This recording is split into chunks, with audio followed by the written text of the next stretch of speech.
Nuevamente, hermanos amados, muy buenos días y bendiciones de nuestro buen Dios para todos nosotros. El título del sermón que se estará exponiendo en esta mañana es Del pecado a la santidad. Repito, del pecado a la santidad. Y quiero pedirles, hermanos, que ustedes me acompañen en sus Biblias al texto que ya leyó nuestro hermano Giancarlo hace un momento, Hebreos capítulo 12, pero nosotros nos vamos a concentrar en el versículo 14. Con su separador, mi hermano, tenga ese texto allí. Vamos a ir a otros textos, pero tenga ese allí apartado porque a ese vamos a volver por lo menos unas 3 o 4 veces a lo largo de este sermón. Hebreos capítulo 12, versículo 14. ¿Estamos allí, hermanos? Amén. Muy bien. Leamos la bendita palabra de Dios. Seguid la paz con todos y ¿qué? La santidad, sin la cual nadie verá al Señor. Yo recuerdo, mis hermanos, que cuando era niño, yo soñé con qué ser cuando grande. De hecho, creo que si todos hacemos el ejercicio, seguramente recordaremos qué soñábamos ser cuando niños. Por ejemplo, en mi caso, yo siempre he querido mucho a los animales, así que yo soñaba con ser un gran médico veterinario, dedicado al cuidado de las mascotas. Ese era mi sueño de niño. Y si yo le hago la pregunta a ustedes, y se las voy a hacer, ustedes seguramente, si lo piensan, vayan pensando, porque ¿qué tal que le pregunto a usted? Usted puede decir, bueno, yo de niño soñé ser esto o soñé ser aquello. Hermana Joana, ¿usted qué soñó ser de niña? Maestra. Hermano Víctor, ¿usted qué soñó de niño, ser cuando grande? Cantante. Vamos por aquí con mi hermana Marta, ¿usted qué soñó ser de niña? Cuando fuera grande. Profesora. Miren esto, si yo sigo haciendo preguntas, seguramente aquí algunos dirán, yo soñé con ser bombero, yo soñé con ser astronauta, yo soñé con ser médico, yo soñé con ser presidente de la República, y muchos buenos ejemplos podríamos seguir citando en relación a lo que soñamos ser de niños. Pero probablemente, después de preguntarle a todos los presentes, seguramente nadie diría que cuando grande soñó con ser un santo. Ninguno de nosotros de niño quiso crecer con la idea de que cuando fuera adulto iba a ser un santo. ¿Por qué? Por nuestra naturaleza pecaminosa, aquella con la que venimos a este mundo. Por cuenta de esa oscura naturaleza, el tema de la santidad es un tema de esos que nos desagradan de forma considerable. Y por lo tanto, naturalmente, lo último que nosotros quisiéramos ser en esta vida es un hombre o una mujer santa. Pero mis hermanos amados, permítanme expresarles los deseos de mi corazón en esta breve introducción. Yo deseo en el nombre del Señor Jesucristo que a través de este sermón el Señor bendiga nuestras vidas, animándonos a todos los presentes a sentir la importancia de la santidad mucho más de lo que la sentimos ahora. Yo ruego al Señor para que use este sermón para impulsarnos a vivir días, meses y años en santidad para la gloria de Dios. Mi deseo, hermanos amados, a través de esta exposición es que aprendamos a ver a la santidad no como un enemigo odioso que nos sujeta del cuello y nos tiene contra el suelo, sino que veamos en la santidad, hermanos amados, a un amigo necesario. Pues bien el Señor ha dicho en su palabra, seguid la paz con todos y la santidad sin la cual nadie verá al Señor. Ahora bien, mis hermanos, antes de empezar a desarrollar lo que significa ser un hombre o una mujer santo, yo quiero que recordemos brevemente, para quedar en contexto, lo dicho en el último sermón. Recuerden que esta es una serie de sermones de un mismo tema. Este es el 4º sermón de la serie, de 5 sermones que se predicarán. En la última exposición, nosotros aprendimos que un hombre que es perdonado por Dios de sus pecados es necesariamente o debe ser necesariamente un hombre arrepentido. Pero también aprendimos que por cuenta de nuestra naturaleza caída y la predominancia del pecado con el que venimos a este mundo, no nos es natural el arrepentimiento. Es decir, no es algo que surja de manera espontánea o de manera natural de nosotros, sino que cuando recibimos el arrepentimiento, o más bien cuando experimentamos el arrepentimiento, nosotros entendemos que lo estamos experimentando porque Dios nos lo dio como un regalo. En aquel sermón también vimos que el arrepentimiento genuino, ya que es un don que Dios da al hombre, debe ser algo notorio en la vida de ese individuo. Y era notorio de dos formas. En primer lugar, el arrepentimiento tendrá una notoriedad interna, que nosotros la definimos como una expresión de dolor. Es decir, cuando yo sé que he pecado contra un Dios que es santo, ¿qué siento en el corazón? ¿Alegría? No, dolor. Pero por otra parte, el arrepentimiento tendrá una manifestación externa. Y esa manifestación externa hace referencia a un cambio de vida, en donde por cuenta de la obra que el Espíritu Santo hace en el corazón de nosotros, nos encaminamos a vivir una clase de vida que le agrade al Señor. De hecho, en esto que estoy diciendo se cumple aquel dicho popular de la sabiduría humana que dice: para las verdades, el tiempo. ¿Lo han escuchado? ¿Y esto qué significa, mis hermanos, aplicado a lo que estoy diciendo? Que si el arrepentimiento ha sido realmente una obra genuina en el corazón del hombre, entonces ese arrepentimiento se evidenciará no solo por el cambio de vida que él va a experimentar en el momento en el que dice que está arrepentido, sino porque ese cambio será una constante a lo largo de toda su vida. ¿Me hago entender? Eso es lo que significa el arrepentimiento cuando es genuino en una expresión externa. Si hay arrepentimiento, él va a cambiar en ese momento, pero ese cambio debe perdurar a lo largo de toda su vida. Y hermanos amados, eso es a lo que nosotros llamamos santificación. Esa es la santificación. Esto de hecho me lleva al primer punto, hermanos, la naturaleza de la santificación. Permítanme acá, para los que toman nota, acá vamos a definir a profundidad qué significa la santificación. El primer punto se titula la naturaleza de la santificación. Pastor, ¿qué quiere decir la Biblia cuando nos habla de un hombre santificado? ¿Acaso la Biblia, cuando nos habla del hombre santificado o santo, está haciendo referencia a que el hombre debe ser absolutamente perfecto?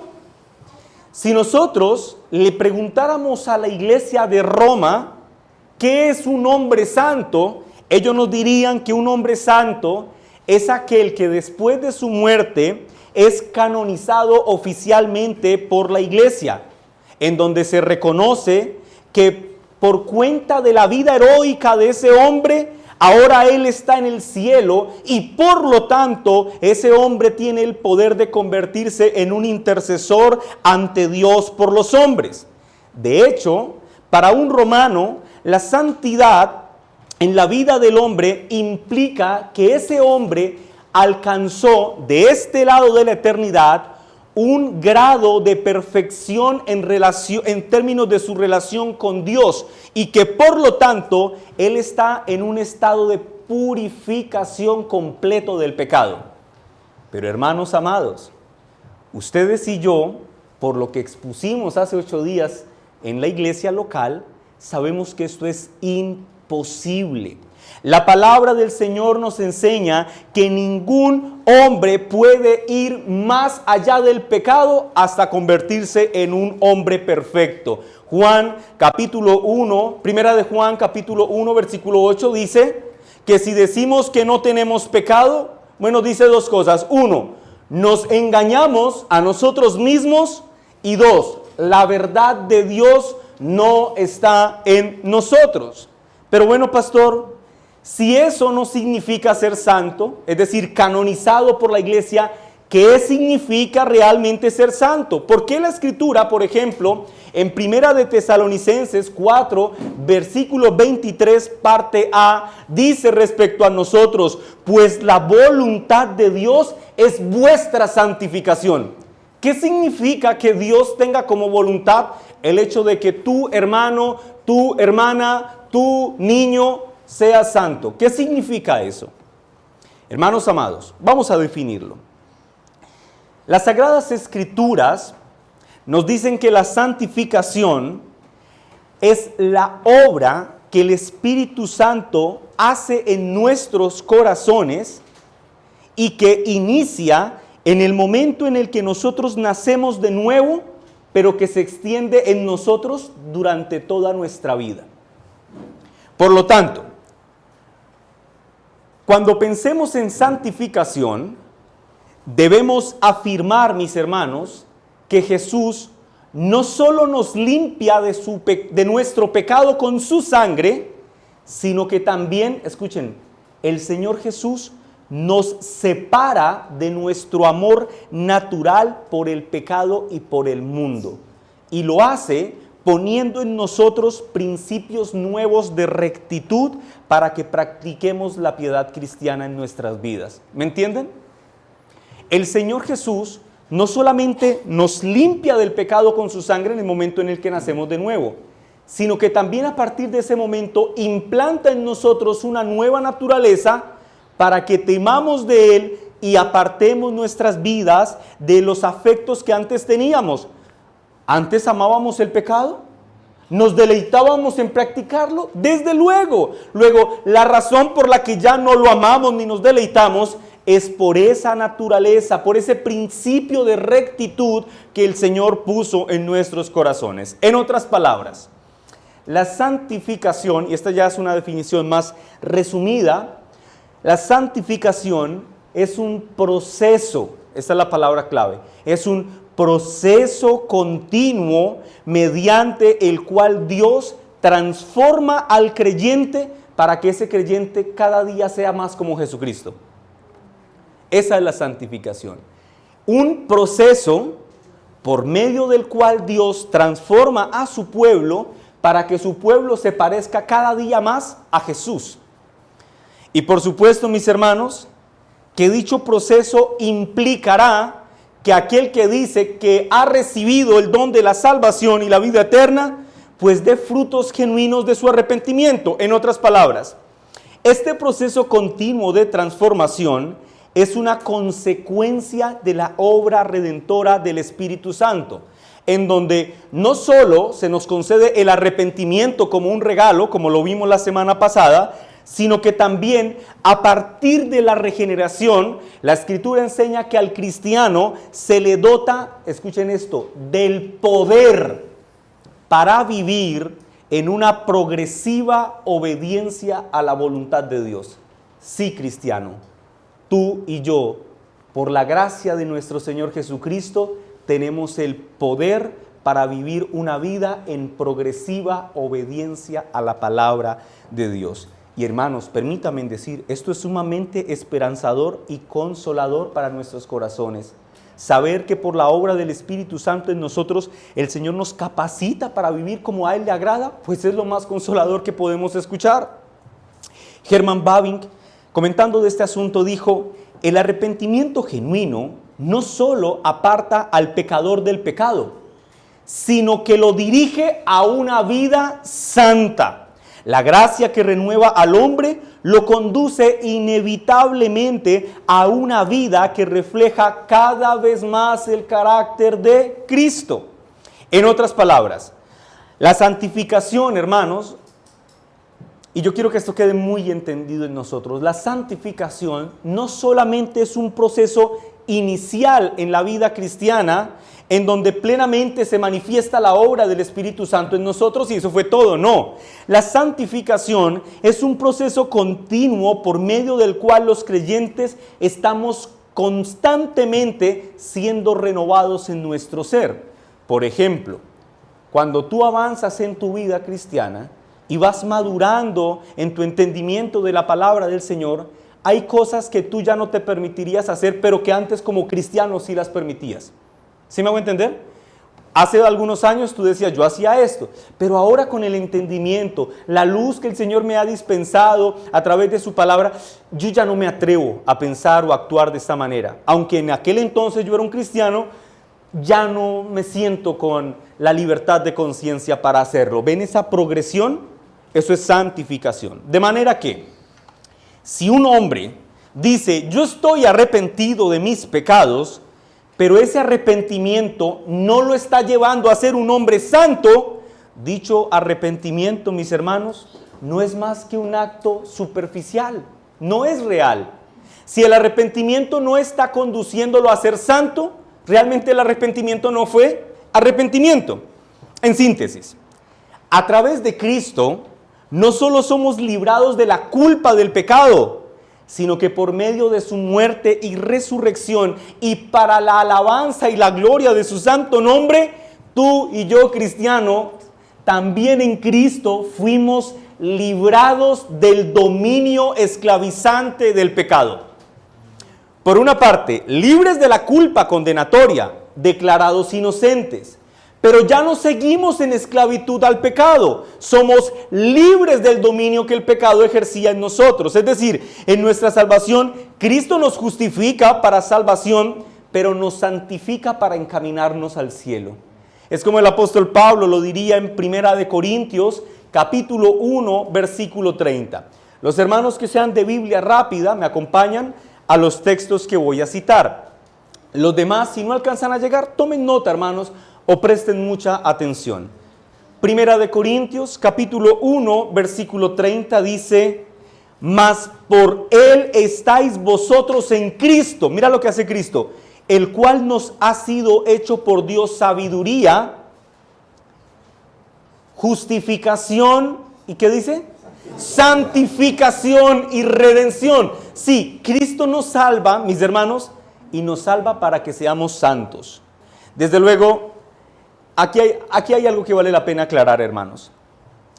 Un proceso de santificación, y ahorita voy a explicar muy bien esto, un proceso de santificación es una acción que solo puede ser real y no una fantasía, solo puede ser real y completamente genuino en la vida de un hombre que está unido realmente a Cristo por medio de la fe. Es decir, solo un verdadero cristiano puede auténticamente procurar vivir santamente sin caer en moralismos y en hipocresías externas, pues solo la fe en Cristo produce en nosotros una influencia santificadora de nuestro carácter. Por lo tanto, afirmamos hasta este punto que la santificación es, y escúchenme bien, hermanos amados, que el Señor haga retumbar esta frase en nuestros corazones. La santificación es una realidad que es posible ver en cada cristiano. ¿Entienden eso? O sea, no puede pasar que un cristiano diga, para mí fue imposible ser santo. Porque si es cristiano, ha sido dotado con el poder para hacerlo. Repito, la santificación es una realidad que será posible ver en la vida de cada cristiano. Pero, y aquí viene un aspecto consolador, porque ustedes dirán, pastor, pero yo a veces me he esforzado mucho por mortificar un pecado y he resbalado, o sea que yo no soy cristiano. Escuchen, la santificación debe ser visible en la vida de cada cristiano, porque él tiene el poder para lograrlo, porque el Espíritu Santo se lo ha concedido. Pero, en ausencia de un, entre paréntesis y en mayúscula, en ausencia de un esfuerzo por buscar la santificación, podemos estar seguros que estamos frente a un hombre no arrepentido de sus pecados. Me explico. Uno tiene que luchar, y ahorita voy a explicar la lucha del cristiano con el pecado. Pero cuando no hay lucha, o cuando es una lucha de 15 días y después no hay ningún interés por buscar la vida santa y no hay dolor por el pecado, podemos decir que estamos en ausencia de un hombre no arrepentido. Así la Escritura lo declara, mis hermanos, que por los frutos que produce un hombre en su vida podemos dar cuenta de si ese hombre es o no verdaderamente un cristiano. Lucas capítulo 6, versículo 44 dice: porque cada árbol se conoce por su fruto. Pues no se cosechan higos de los espinos, ni de las zarzas se vendimian uvas. No se puede esperar una vida santa de aquel que está muerto en delitos y pecados. Eso es lo que está diciendo el texto. Ahora, permítanme concluir estas afirmaciones de este primer punto con las palabras de Richard Mueller, quien dijo lo siguiente: el arrepentimiento que no lleva al hombre a la santidad es solo un acto superficial de remordimiento. En la verdadera conversión, dice Mueller, el arrepentimiento produce una transformación continua que se manifiesta en la vida del hombre en una conformidad con la ley de Dios. ¿Me comunico, mis hermanos? Si el arrepentimiento fue genuino, de acuerdo a todo lo que hemos dicho, debemos concluir que el arrepentimiento debe hacerme un hombre santo. Ese es el primer punto, la naturaleza de la santificación. Ahora vayamos al segundo punto del sermón, hermanos, que yo lo he titulado La paradoja de la santidad. La paradoja de la santidad. ¿Por qué la santidad es paradójica? Porque, mis hermanos, por una parte, la Escritura nos enseña que la santidad, como en el caso del arrepentimiento, no puede surgir de nosotros. Por lo tanto, si estamos procurando una vida santa, es porque el Señor nos está impulsando a ello. En otras palabras, la santidad es un don de Dios. Pero la paradoja es que Dios nos exige ser santos como nuestra responsabilidad. ¿Lo entienden? Dios demanda de nosotros santidad. Esa es nuestra responsabilidad. Luego, no podemos ser santos a menos de que el Señor nos vivifique para serlo. Permítanme explicar esto a más profundidad. En el sermón anterior afirmamos que la obra del Espíritu Santo en relación al pecador que va a transformarse es convencerlo de pecado y por lo tanto inclinarlo al arrepentimiento. Ahora estamos afirmando que un hombre que verdaderamente se ha arrepentido tendrá una obra visible de su arrepentimiento al embarcarse en la nave de la santificación.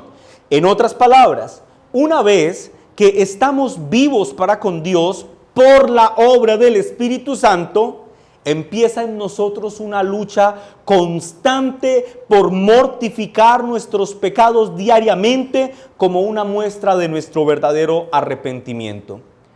John Owen, hermanos, quien recomiendo ampliamente leer en una obra maravillosa que se titula La mortificación del pecado, escribió: la santificación es el testimonio de la vida visible. La santificación es el testimonio visible de la obra invisible hecha por el Espíritu Santo. Donde el Espíritu habita, habrá frutos de arrepentimiento y una vida de santidad que glorifique a Dios. ¿Qué hace el Espíritu Santo en nosotros? Allí en la salvación nos da la justicia, nos provee la justicia de Cristo, nos provee el don del arrepentimiento, pero también nos impulsa a vivir santamente. Por lo tanto, el arrepentimiento y la santificación son una muestra de la gracia de Dios en nuestra salvación. Pues, hermanos amados, el vernos impulsados a vivir una vida santa no es algo que surja espontáneamente de nosotros. O como lo dijimos al inicio del sermón, ¿quién de ustedes soñó cuando niño ser un santo cuando fuera grande? Ninguno de nosotros. Es un don. Recibimos de parte de Dios el poder para apartarnos de nuestros pecados, mortificándolos diariamente como resultado única y exclusivamente de la gracia de Dios. Es por eso, mis hermanos, que nosotros afirmamos que la santificación es paradójica. Pues el Señor nos la da.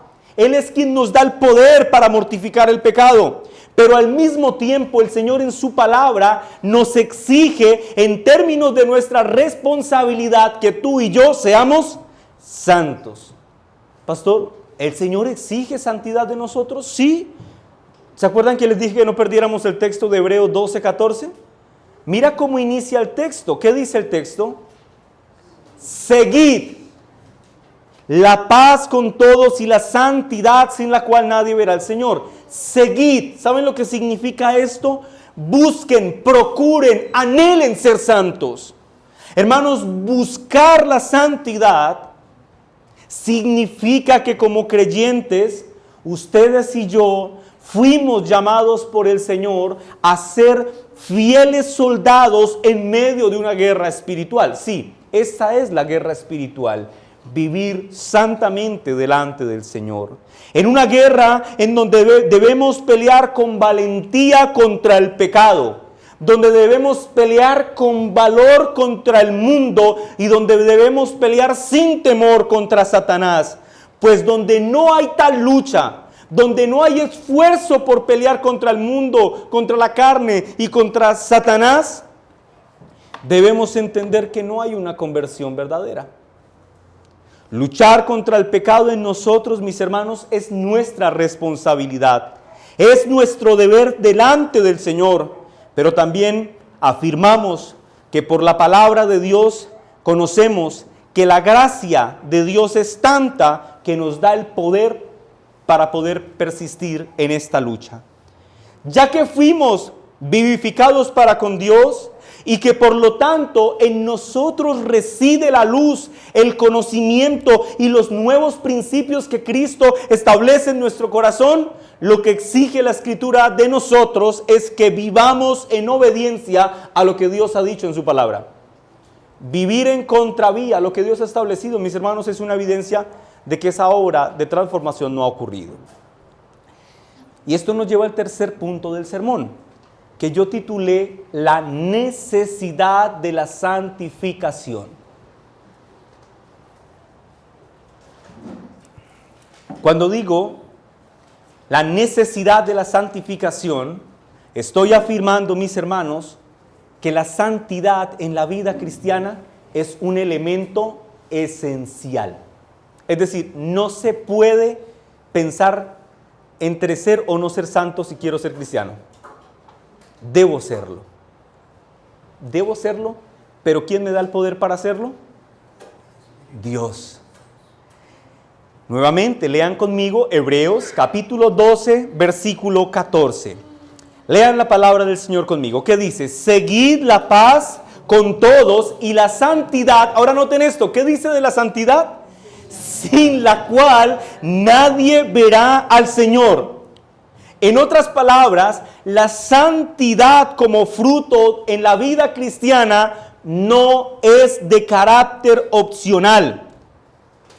Porque como ya lo he afirmado, la santidad, mis hermanos, es una evidencia necesaria de que el arrepentimiento ha sido auténtico. De manera tal que en ausencia de una vida santa, la profesión de fe de un hombre está en entredicho.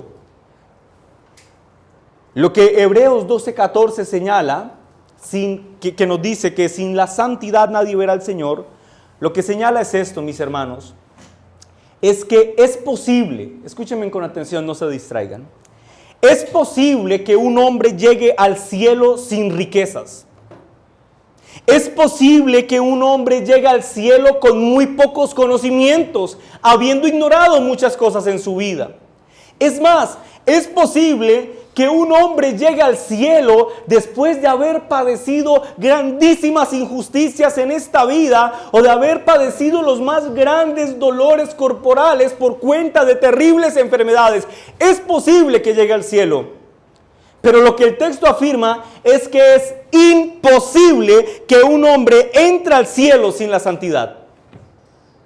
Porque sin ella nadie verá al Señor. En otras palabras, la santidad es tan necesaria que el texto nos indica que debe estar presente en cada verdadero hijo de Dios. ¿Por qué?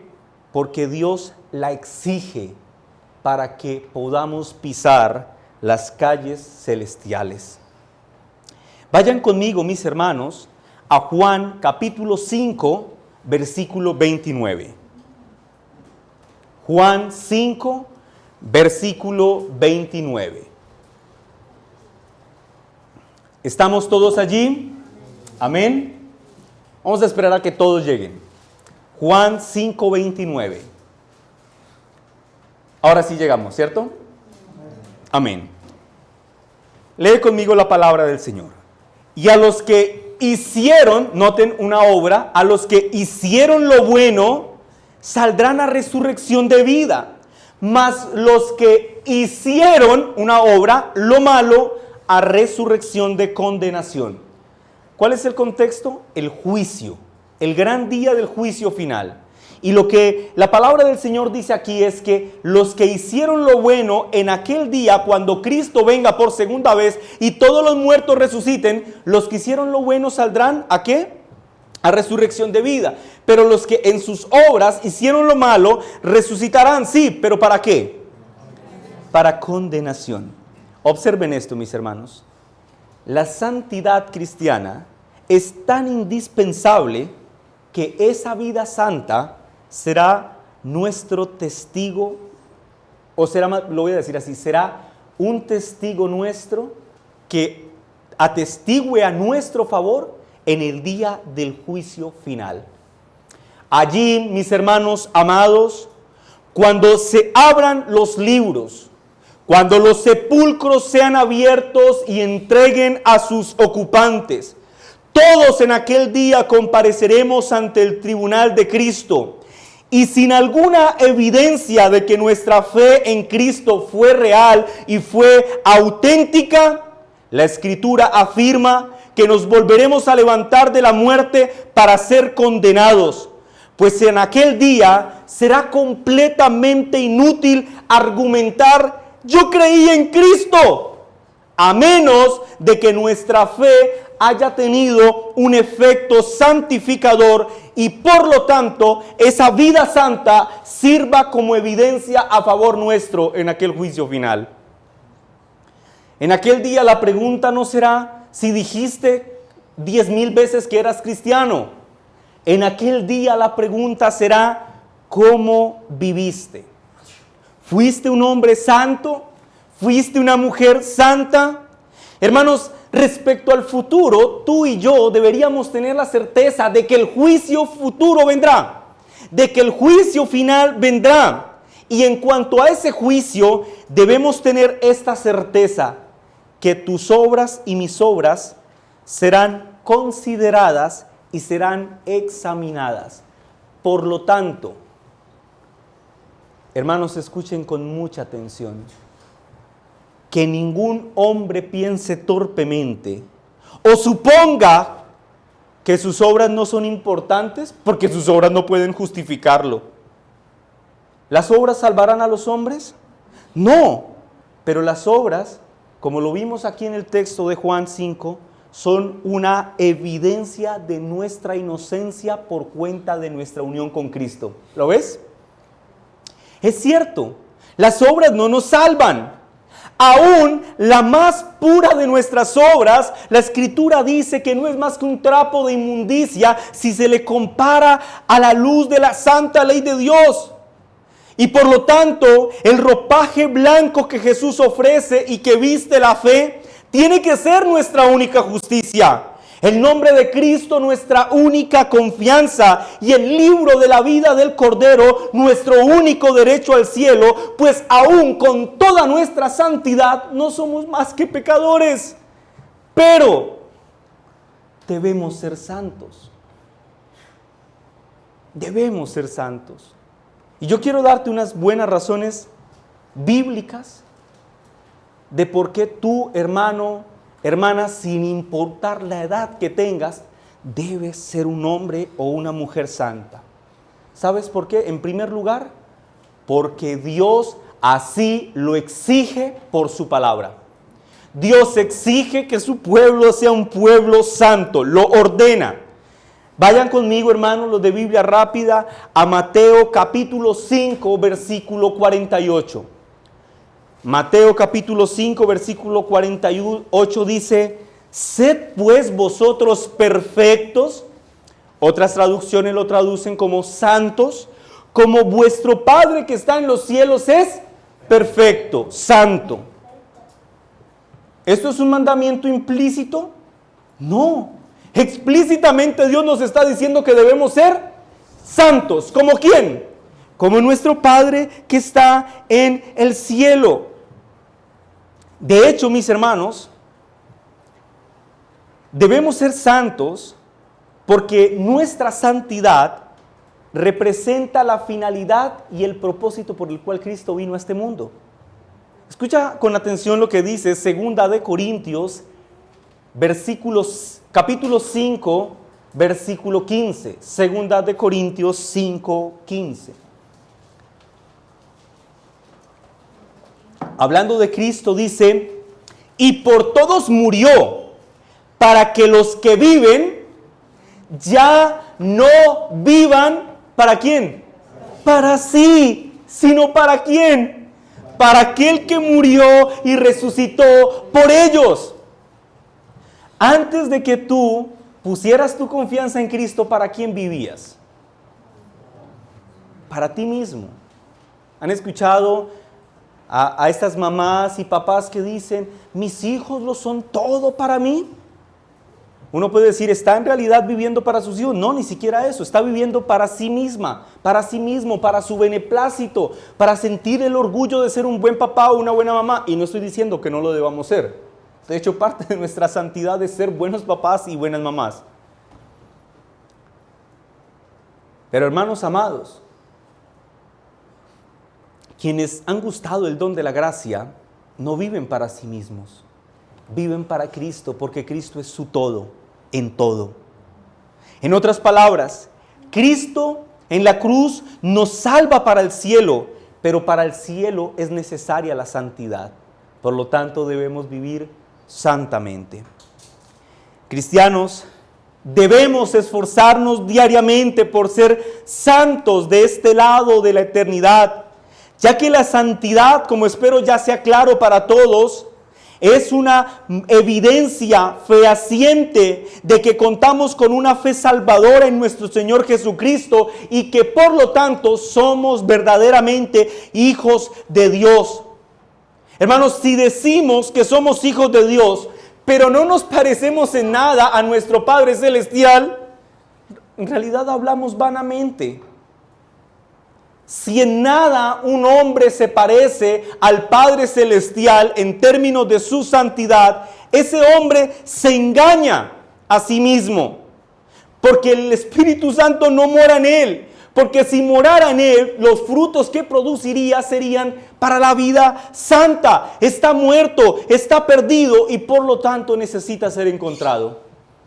Hermanos, y si ese es el caso de alguno de los presentes en este lugar, yo lo animo a que en este día vayan arrepentimiento y fe delante del Señor y diga, Señor, he aquí yo estoy perdido, he aquí yo estoy muerto y suplico que me salves. En resumidas cuentas, hermanos, es necesario que cada cristiano en este mundo muestre por su manera de vivir a qué familia pertenece. Nuestra forma de hablar en el trabajo, nuestra forma de hablar en la calle o con los vecinos incrédulos con los que nos cruzamos y tenemos un diálogo. Nuestra forma de pensar cuando estamos solos en nuestra habitación o nuestra forma de actuar cuando nadie nos ve o aún cuando nos ven los hombres. Todas estas cosas darán testimonio de a qué familia pertenecemos, de si somos verdaderamente hijos de Dios o no somos sus hijos. Como diría William Gurnall, concluyendo este punto, no digas que tienes la sangre real corriendo por tus venas y que eres nacido de Dios a menos que puedas probar tu realeza por atreverte a ser santo. Amén. Esto me lleva al cuarto punto de mi sermón, que yo lo he titulado el cómo de la santificación. Y hermanos, estas realmente son las aplicaciones prácticas de este sermón, el cómo. Hasta este punto, mis hermanos, Me he esforzado en el temor del Señor por hacer una breve exposición, porque hay mucho que decir al respecto, pero me he esforzado por brevemente traer para ustedes el concepto de la santidad y de la necesidad de la misma. Pero a estas alturas del sermón, yo espero que todos los presentes, incluyendo a los niños, todos ustedes niños y adultos, tengan en su corazón una genuina inquietud por saber, bueno, pastor, y eso que es tan necesario, ¿cómo en la práctica yo lo puedo experimentar? ¿Cómo yo mañana que tengo que ir al trabajo puedo ser santo? ¿Cómo hoy saliendo de este lugar y llegando a mi hogar debo ser o puedo ser santo? Yo voy a decirte, mi hermano, que esto es relativamente sencillo. La Biblia, mis hermanos, en primer lugar nos enseña que para llegar a ser santos hay que comenzar en orden. Es decir, hay que comenzar por el inicio. Y el inicio de la santidad cristiana es una persona, Cristo.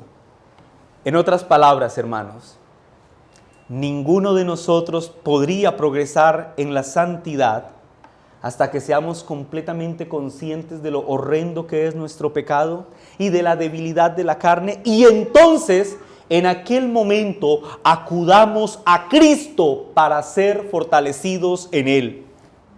Cristo, iglesia amada, es la raíz y es el comienzo de toda santidad. Cristo es la puerta por la que debe cruzar todo hombre que anhela ser santo. Cristo, mis hermanos, es el camino por el que debe venir todo aquel que desea tener éxito mortificando sus pecados. Eso significa que no debemos hacer torpes esfuerzos, y permítanme decirlo nuevamente, no debemos hacer torpes esfuerzos por tratar de alcanzar la santidad basados en nuestra propia fuerza, porque el resultado es predecible. Y creo yo que por experiencia penosa, todos nosotros podemos decir, yo sé cuál es el resultado de tratar de ser santo según mi propia fuerza. Lo sabemos, ¿cierto? Un fracaso lastimoso y absoluto. El hombre que cree que puede hacerse santo por cuenta de su propio esfuerzo, pueda que se empeñe con diligencia durante algún tiempo para lograrlo. Pueda que crea que a través de su esfuerzo hará que en su vida se empiece a escribir una nueva página. Pero como en el caso de la mujer que sufría de flujo de sangre antes de venir a Cristo, en nada le habían aprovechado los esfuerzos propios y humanos. De hecho, la Escritura dice que le iba peor. Por lo tanto, si tú que me escuchas quieres ser un hombre, una mujer o un niño santo, fundamentado en tu disciplina, fundamentado en tu fortaleza mental, o fundamentado en tu inteligencia emocional o tu resiliencia para trascender las dificultades, quiero que sepas que corres en vano, que tu esfuerzo no será contado. ¿Por qué? Porque empezaste la carrera por el final. Pastor, usted está diciendo que no me debo esforzar en la santificación. Si tú concluiste eso, no has entendido la media hora que se lleva de exposición. Debes esforzarte por ser un cristiano piadoso, por ser santo, pero el inicio de la carrera de la santificación no empieza en tu esfuerzo. Escúchame, ese es el elemento final. Si empiezas por el final, el esfuerzo no se contará. Debes empezar por Cristo. Cristo, mi hermano, mi hermana, es la raíz y el origen de toda verdadera santificación. El Señor en Juan capítulo 15, versículo 5, un texto muy popular, dijo: separados de mí, nada podéis hacer. Por lo tanto, hermanos, la santificación que se procura por fuera de Cristo es un esfuerzo torpe, pero permítame ir más allá. Es una actitud pecaminosa. Pues el hombre que procura santificarse en su propio esfuerzo, es decir, hacerlo por fuera de Cristo, esencialmente está procurando una salvación sin Cristo. Porque recuerden que la santificación es el fruto del arrepentimiento, y el arrepentimiento es un don de Dios. Por lo tanto, si alguien cree que puede hacerse santo según su propio esfuerzo, está afirmando que no necesitaba a Cristo para ser salvo. Pastor, he entendido lo que ha dicho. Y a la luz de lo que usted ha expuesto en esta mañana, yo debo confesar que lucho diariamente con un sinnúmero de tentaciones. Los pensamientos lujuriosos inundan mi mente, mi cerebro. La proposición de un negocio indebido le ha dado vueltas a mi cabeza todo este tiempo. Con estas cosas estoy luchando. Dígame usted, ¿cómo puedo ser santo? La respuesta es, hermano, acude a Cristo en este mismo instante. No esperes más, no esperes a nadie, no pienses que habrá un mejor momento para venir a Cristo. No pienses en que debes estar mentalmente más preparado o que debes purificarte un poquitico para venir a Él. No, ven tal y como eres, descansa en Él y recuerda que Él es el noble sostén que sustenta nuestra existencia. Acércate a Cristo y dile en estas palabras que muchas veces hemos cantado en esta iglesia local: Señor, yo sé que dura es la lucha, difícil la tarea, mas tú me dotas de tu gran poder. Pastor, ¿usted podría darme un ejemplo de una vida santa que pueda ayudarme a cobrar aliento en medio de mi debilidad? Sí. Piensa en Pablo, en el apóstol Pablo. Pablo fue un hombre de Dios y Pablo fue un hombre santo. Él fue un hombre que crecía y prosperaba en su santidad. ¿Cuál fue su secreto? ¿Asistió a unas conferencias de superación personal? ¿Alineó sus chakras o tenía buena energía? Nada de esas cosas. La razón por la que Pablo fue un hombre santo, mis hermanos, es porque para Pablo, Cristo lo era todo en todo. La razón por la que Pablo fue un hombre santo es porque siempre tuvo sus ojos puestos en Jesús y por lo tanto pudo declarar: todo lo puedo en Cristo que me fortalece. Y en otra parte dijo: ya no vivo yo, mas Cristo vive en mí, y lo que ahora vivo en la carne, lo vivo en la fe del Hijo de Dios. ¿Quieres un ejemplo que te impulse a vivir santamente? Considera a un ejemplo humano, como tú y como yo. Considera a Pablo. ¿Qué tienes que hacer? Que Cristo sea todo en tu vida. Hermanos, hermanas, niños, que Cristo sea todo para ustedes. Así es como se llega a ser santo. Pero ahora permíteme concluir mi sermón identificando las dos herramientas que el Señor utiliza para santificarnos. Ya hemos dicho que la santificación es un proceso, ¿cierto?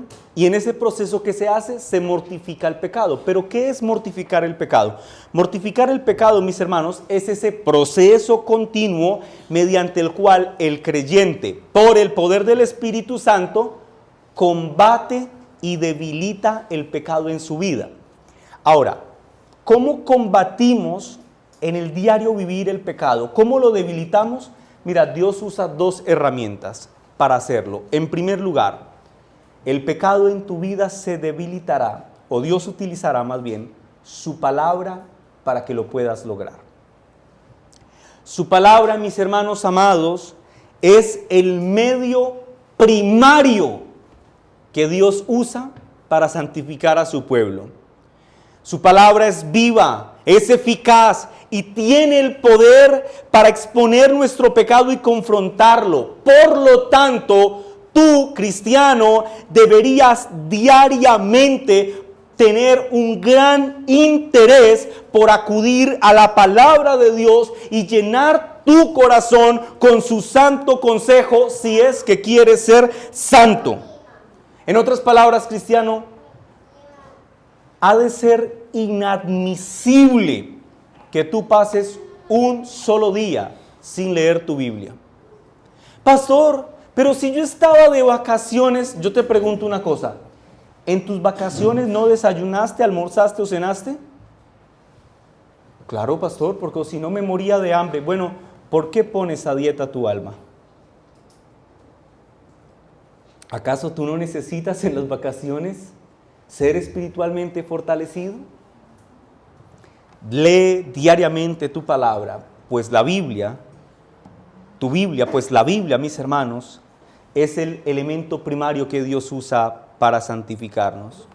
Pero esto también implica, mis hermanos, que si queremos ser santos, nosotros debemos anhelar la predicación bíblica de las Sagradas Escrituras. Lo repito, debemos anhelar la predicación bíblica de las Sagradas Escrituras. Basta ya de los sentimentalismos, basta ya de querer escuchar estrategias de crecimiento personal, moralismos y enseñanzas superfluas que nada aprovechan al cristiano. ¿Quieres pasar tiempo en la internet? Escucha un buen sermón. ¿Quieres hacer algo muy productivo con el día domingo? Ven y escucha la predicación de la palabra de Dios. En otras palabras, hermanos, tomémonos con suma seriedad la palabra de Dios si es que en realidad deseamos ser santos. John Owen dijo en el libro que ya he mencionado, La mortificación del pecado, afirmó: es por las Escrituras que nuestras almas son instruidas, convencidas, fortalecidas, guiadas en el camino de la mortificación del pecado y el crecimiento en gracia. Iglesia amada, no desestimemos el valor y el poder de la palabra de Dios, pues es la palabra inspirada de Dios la que nos ilumina para que podamos ver el pecado tan y cual abominable es, pero al mismo tiempo las Sagradas Escrituras nos iluminan para ver en Cristo nuestra única esperanza de salvación y ser capacitados con el poder de su Espíritu Santo para decirle no al pecado.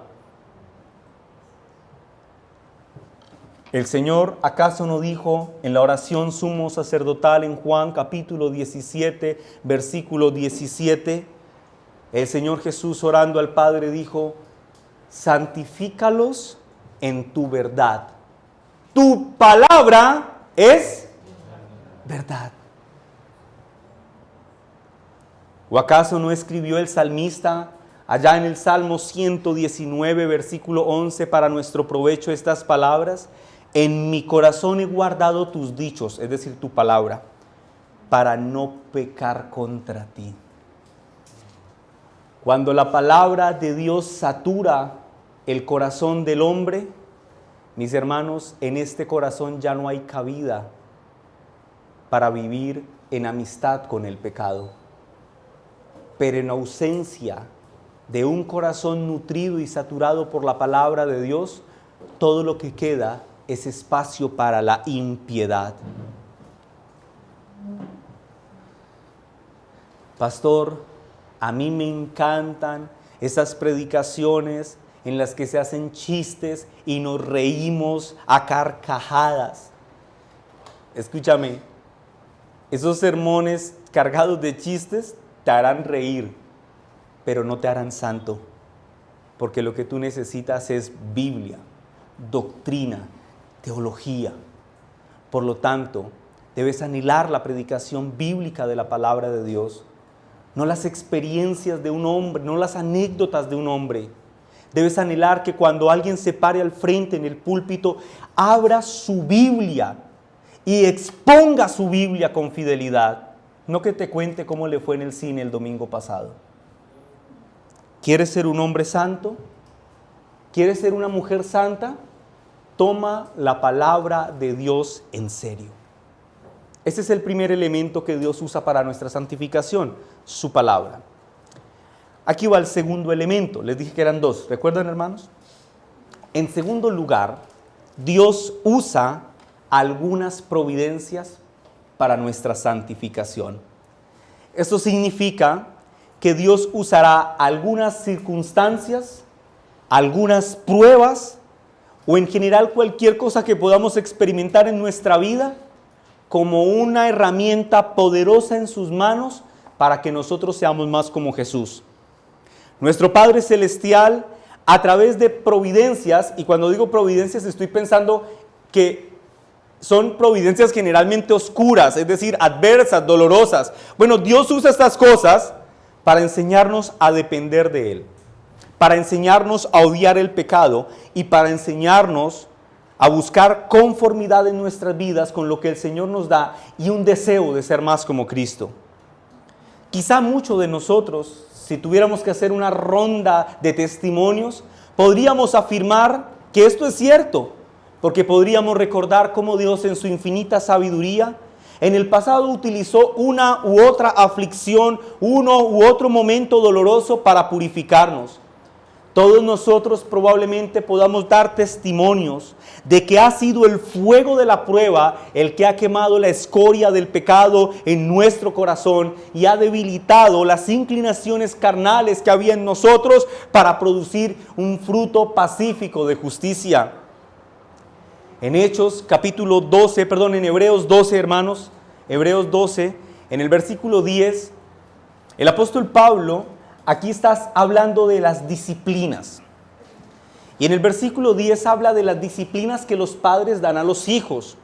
Luego hará referencia o las contrastará con las disciplinas que el Padre Celestial le da a los hijos, a sus hijos, y el resultado de la disciplina del Padre. Mira lo que dice Hebreos 12:10.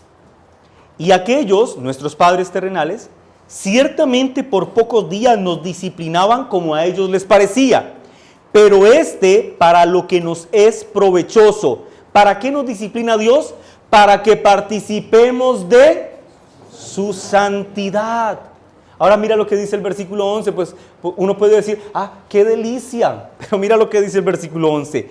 Es verdad que ninguna disciplina al presente parece ser causa de gozo, sino de tristeza, pero después da fruto apacible de justicia a los que en ella han sido ejercitados. Amén.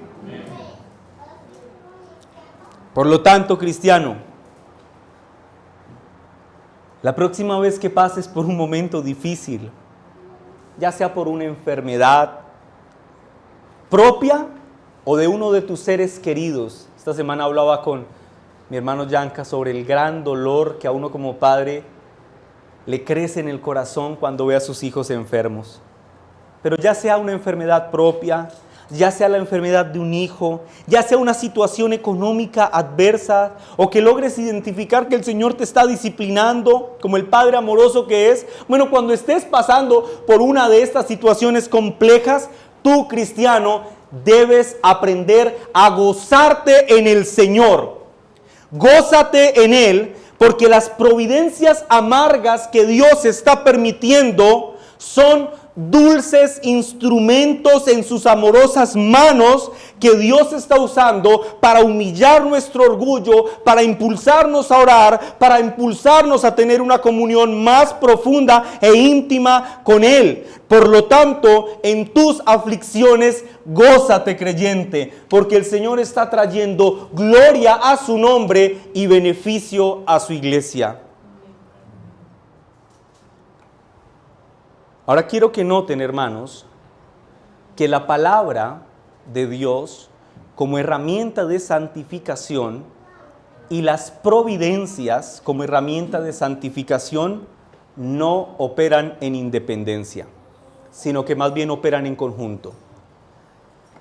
La palabra de Dios, mis hermanos, va a proporcionar luz para que tú entiendas adecuadamente las providencias. Y en las providencias vas a ver cómo es que la palabra de Dios opera en la práctica. Van de la mano. Finalizo con esta cita del Salmo 119, versículo 67. Hermanos, acompáñenme, por favor, todos allí. Salmo 119, versículo 67. 119, hermanos. Versículo 67.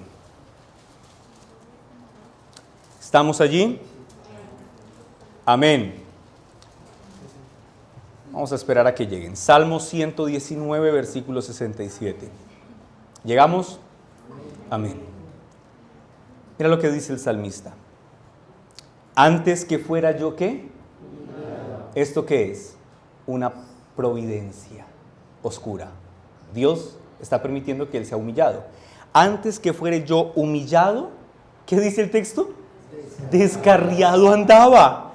Mas ahora, mira lo que el Señor hizo con esta providencia. Guardo tu palabra. Que el Señor bendiga su gloriosa palabra, que el peso de ella humille nuestro orgullo y que por lo tanto a través de este sermón seamos impulsados a vivir vidas santas para la gloria y la alabanza de nuestro buen Dios. Amén. Oremos, hermanos.